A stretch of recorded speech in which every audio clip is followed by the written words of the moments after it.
Trai Jisu Jong Jisu Baba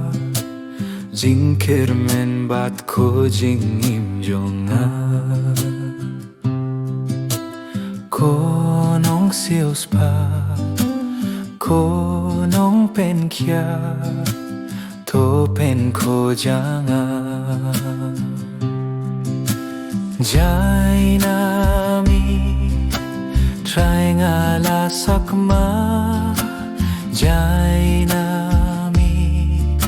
Nganam sang pathar shukenra Isneyanga Jisu Baba Trai penim yanga Jisu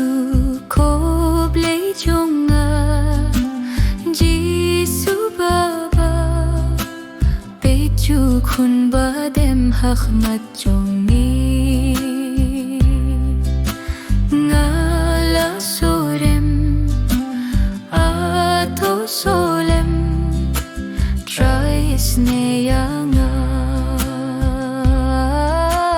Jai nami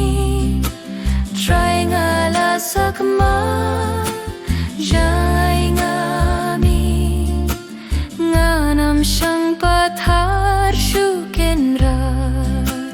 Jisiyanga Jisu Baba Trai penim yanga Trai na dang khna Na dang samla Milait miri sumarianga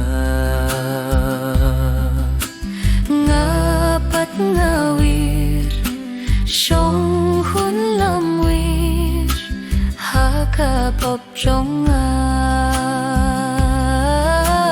Jai nami